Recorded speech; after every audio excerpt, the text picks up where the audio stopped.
85, take one.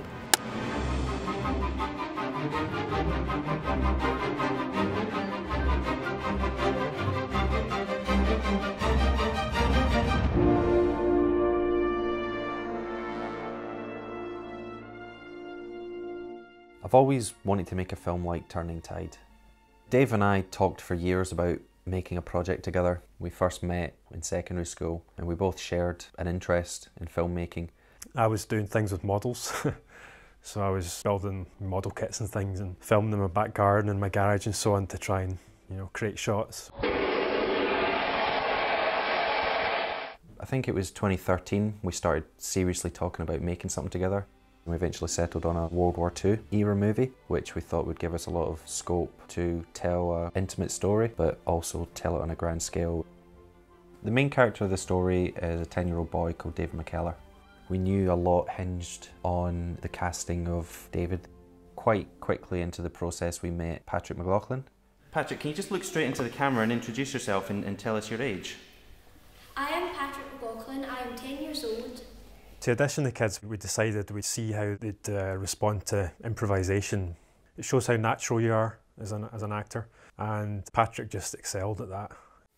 What are you doing there? That's mine. Who are you?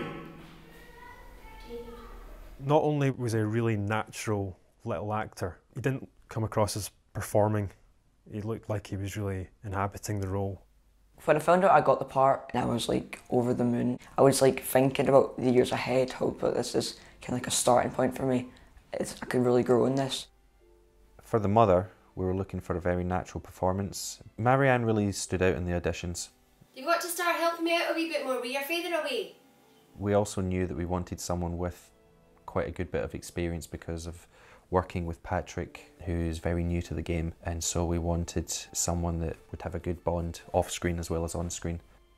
Neil Roxburgh played the pilot, and we've both known Neil since our days in school. It was important that Neil could play both sides of the character, that he's believable as a person, not just as a villain.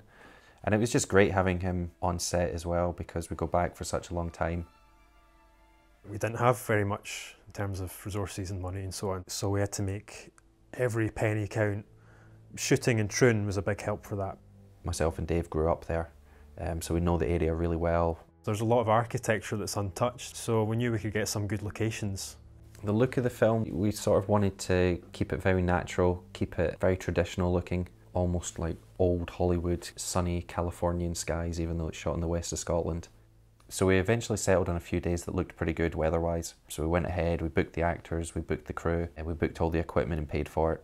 And a few days before the shoot, we checked the weather forecast. And it'd been a brilliant, glorious summer up to that point, but for this weekend, the weather was due to change. So we woke up in the morning, looked out the window, and we just knew it was going to be a long day. Slate 2, take 1. Car! Yeah, I don't know if it was a mix of delusion or what, but it wasn't going well. And cut! Umbrellas! It did get to the point where we had to just stop. In the end, we really lost the whole of the first day.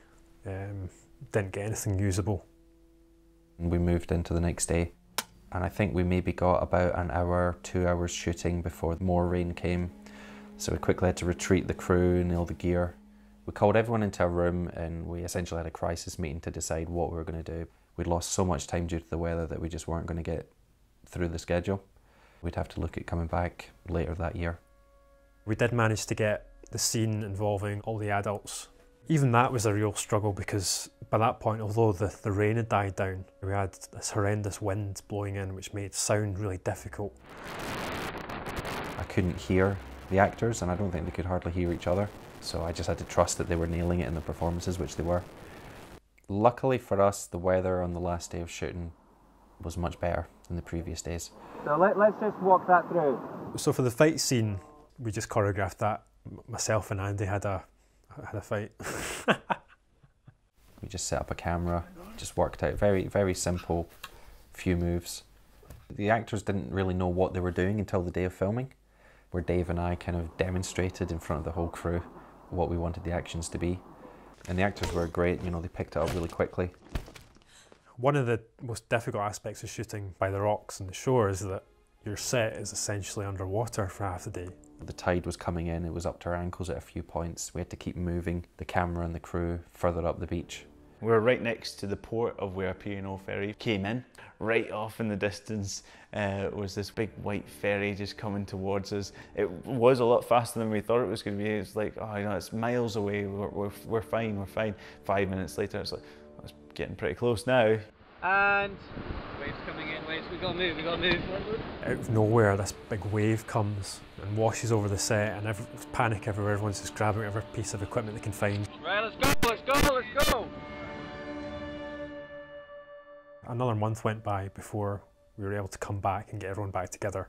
We still had a lot to get done in the 2 days, and we knew this was make or break. This was our last chance.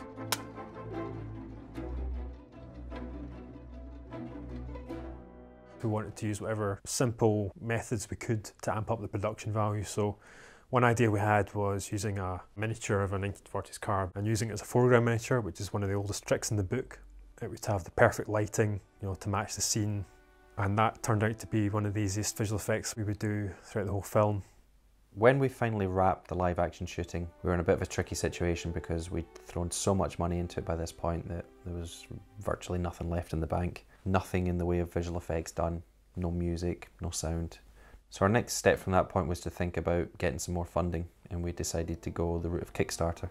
We were really overjoyed with the response we got. Thanks to all those people who supported us and backed us, we were able to move forward with the project.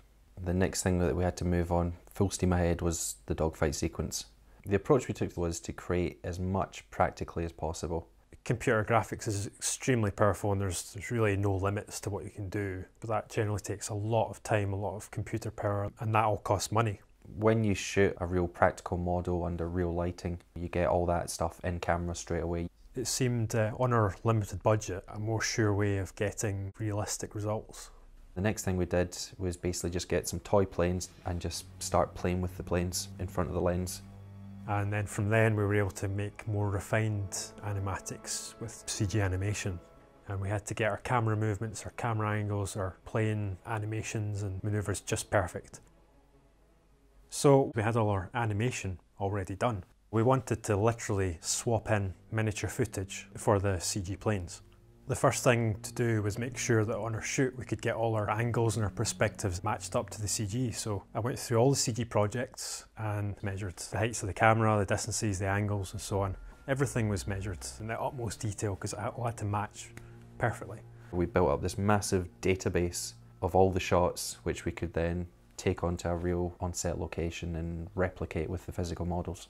These models have to look like full-scale planes. You've got to get the weathering right, oil marks, paint chips, all these kind of things, all these little touches just to help sell the effect. We'd planned a really epic dogfight, which meant a lot of repeat passes on the same model. Back in the day, they used motion control, which meant they could repeat that same camera move again and again and again until they got all their elements that they could combine seamlessly into the same shot. We didn't have that luxury, we'd have to film all our passes and our models manually. So we came up with a way of doing it that we nicknamed perspective scanning. That basically involved filming the plane's perspective shift for the start of its flight to the end of its flight. We could then take that footage, track it so that we'd lock the plane in the centre of the frame, and we could time remap it just to get it to match perfectly. We could then just swap that in for the CG, and that miniature footage would fly along the same CG flight path that the CG model had actually flown along. In the end, you've got exactly the same animation, the same shot, but the CG model's just replaced for some footage of a miniature. It was a real painstaking process.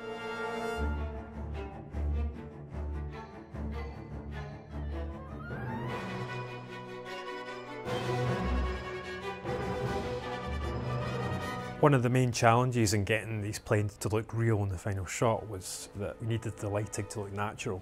And it's difficult because the plane's out of context. You're not outside, you're in a dark studio. So you had to keep stopping and taking a step back and asking yourself if the lighting is natural. The second miniature shoot took place outdoors. The planes for these shots had to produce much more complex manoeuvres. I would generally be doing the puppeting and Andy would be behind the lens. And then it was a case of getting our timings right. So we just kind of went about it like a dance routine. 1 and 2 and 3 and 4 and 5 and 6.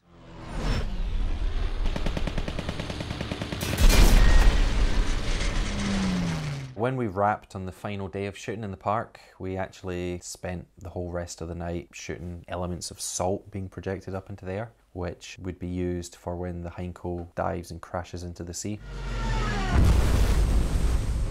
We've got shots of the aftermath of the crash. That meant filming a model in water, and water is notoriously hard to scale. We knew the model was going to have to be as large as we possibly could build it.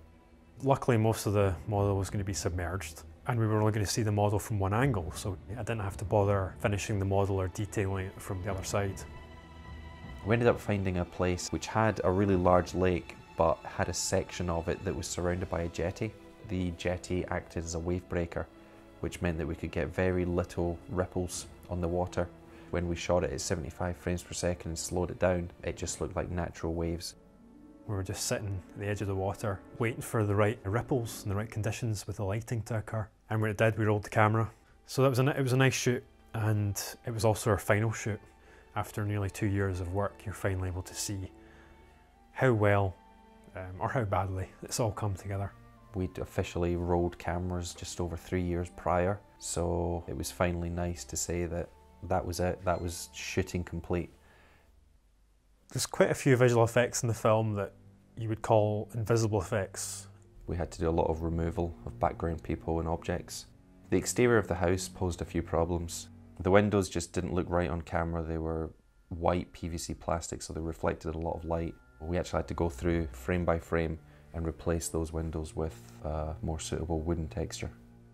There was another instance where I realised that I wanted to pull back wider in the frame than I'd originally shot. So I went back to the location and just took a still on a camera. That allowed us to cut the characters out, place them into the photograph, giving us a wider shot.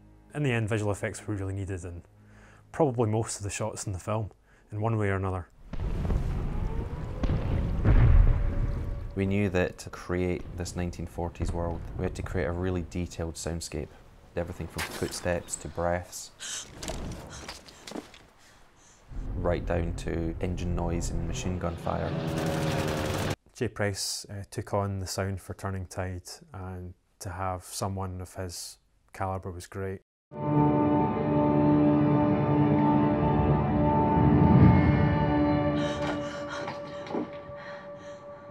I remember it was incredible when Jay sent through his first version of the dogfight.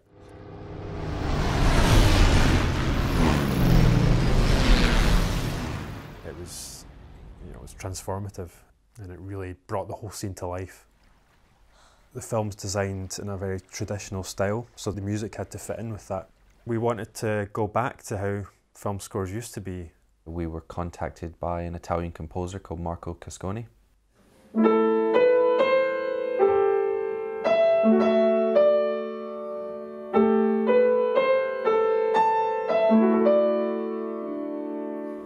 The first scene, we have a sky with the credits. But in the rough cut, this sky was a grey sky. So the first part that I composed was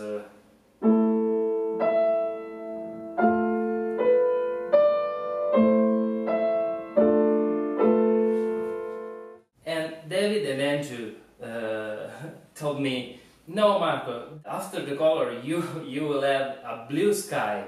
So please compose some happy music and not this smooth. So okay. It was very important for us that we recorded the music with live musicians. There's something that you get from a human performance that I think computers just can't compete with. And Marco was great. He was able to call in a lot of favours with other musicians, and he essentially was able to put together an orchestra.